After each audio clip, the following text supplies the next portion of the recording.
Welcome back to Built Fabrications, and today we're going to be replacing the old worn out distributor in this 1979 F-150 with a brand new fresh unit. Let's get to it. You can see the riding on the pavement. Young kids, they're growing up in basements. This is the old distributor that's currently in the truck, and it's just old and worn out. You can see the vacuum vents on here is all loose, and there's a ton of play in the whole body of the distributor. And the problem that that's giving me, I started off where I was having timing issues, where I was getting a hard start, which the timing was like set at 20 degrees before top dead center, which was, yeah, that's not good. It's supposed to be like 12 to 14. Honestly, I think it was a little bit more than 20. Anyways, I was able to get the timing dialed in pretty close, but whenever I had my timing light on here and I had it hooked up to one of these plug wires, or this number one cylinder, I got it timed where it was running pretty good. And then whenever I went and I unhooked from this plug wire, just the movement of this moved this cap a little bit and it threw the timing off, and the truck did not like that. So a little bit of movement like that should not be throwing the timing out. So what we're gonna do is we're gonna pull out this old distributor that has all this play in it and drop in the new one, and hopefully that will fix our problem. So like I had just mentioned, I did get the timing set pretty close on this truck, and it's running a lot better and starting a lot better. I just want to get rid of that play, but I'll show you an example of how the truck should turn over whenever you're trying to start it, and then I'll put the adjustment back where I'll add a little bit more advance in it to give you an example of that hard start and what it would sound like. So this is with it set to pretty close to what it should be. So you can see it turns over quickly. It's what you would normally expect. So now I'll get under the hood and I will adjust that timing back a little bit, or I'll advance the timing rather, and I'll show you what that hard start would sound like. All right, so I put some advance back into the timing, and now I'll give you an example of what it would audibly sound like if you had too much advance and you're having a hard start situation because of timing.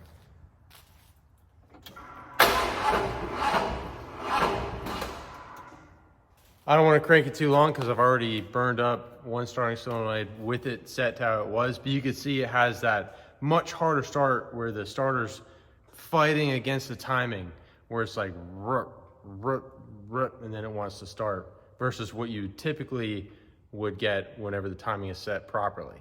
So with that play being in that distributor, the best thing to do is really just drop in a new one. They're pretty affordable, and that's exactly what we're going to be doing here today.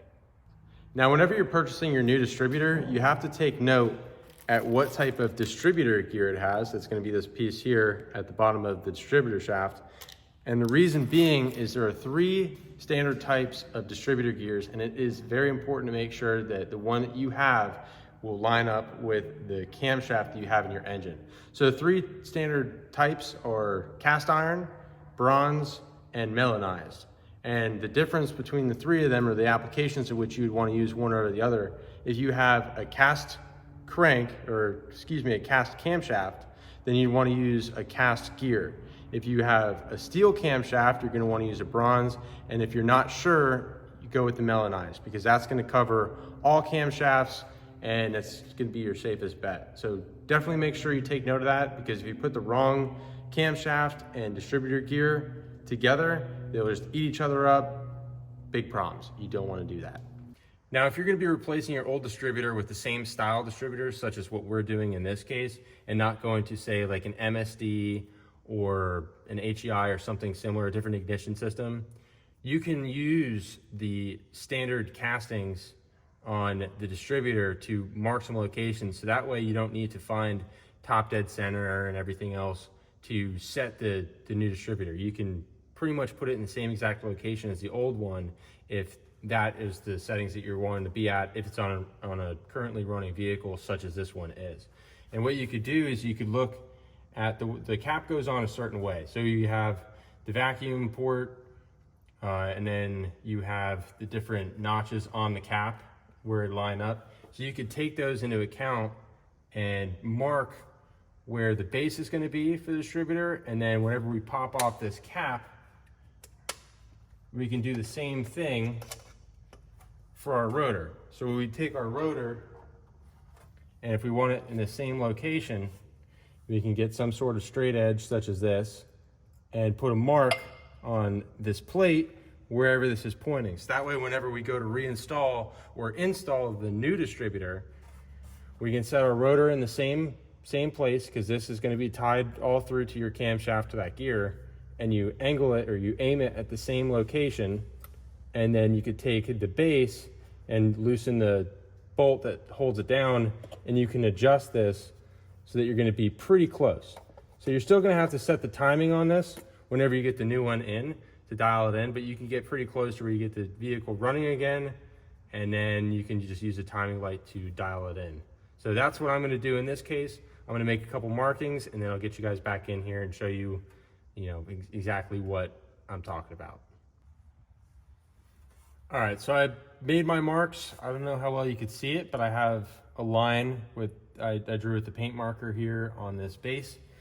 And what I did was I lined up this rotor. So I can show you.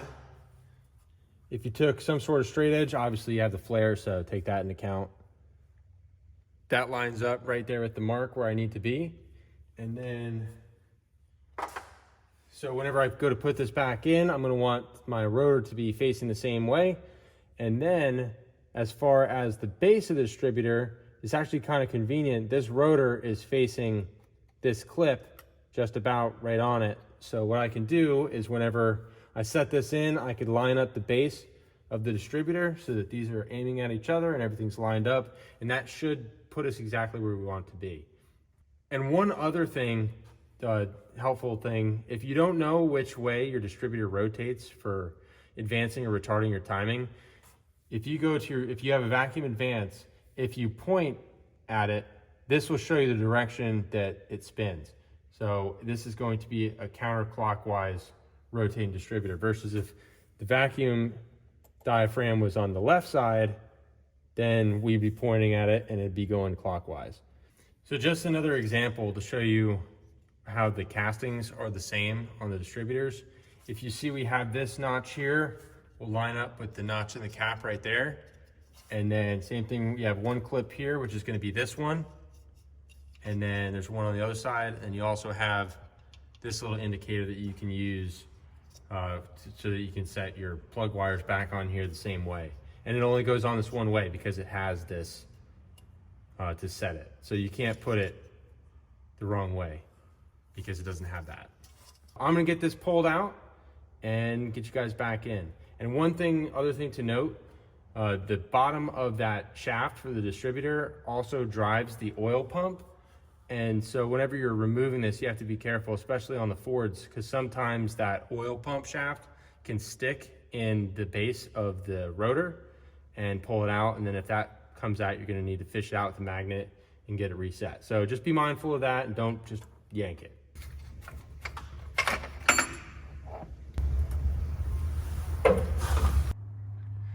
So you remember that oil pump shaft that I was telling you about that comes up and then falls down? Yeah, it happened to us because that's how we roll around here. We like to make everything as complicated as possible. I'll get you in here and show you what that looks like. All right, so this isn't the easiest thing to see. I'm trying to hold the flashlight and the camera at the same time to where you can see it. But inside this little area, that hole, that's the shaft for the oil pump that drives it. And it's a hex head, you can see. And then if you look over to the left, that is going to be your cam gear that drives the distributor. And yeah, so I heard this come up and then fall down. And so what happens is that shaft will pull up and then fall out of the distributor, and then it will fall down into there at an angle, kind of like this. So where it's not fully seated in there. And if we were to try to put the distributor in, we likely wouldn't even be able to get it in at all. But if we could get it to sit on there and that shaft wasn't in there and we started this engine, it would, it'd eat itself up because we wouldn't get any oil flow. So that's certainly a problem. So now I have to try to figure out a way to get that shaft pulled out and then reset back into that oil pump the proper way.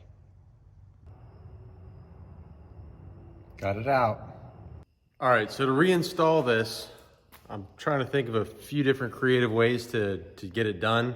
And the one that I'm gonna try first is a piece of rubber hose, and it's just lightly fit around the shaft for the oil pump.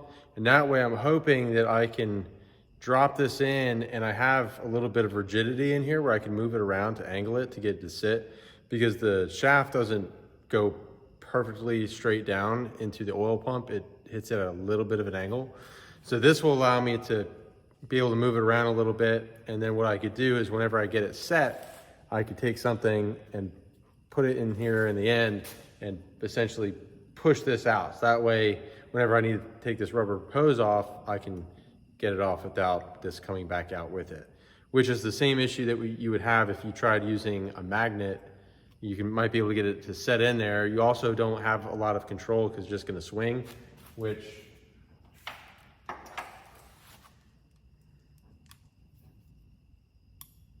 I mean, you'd be doing all this. So if you wanted to move it, it's not really gonna do it. So I'm gonna try this method and we'll see if it works. If not, we'll come up with something new. All right, so I believe that I got that shaft back in there properly. You can see that it's actually centered in the hole now. The only sure way to know if it's fully in there, well, besides taking apart the, or dropping the oil pan and checking, is to verify that you have oil pressure when you restart this thing. So good thing our oil pressure gauge does not work. So that's super duper. So I might be pulling a valve cover here. Woo!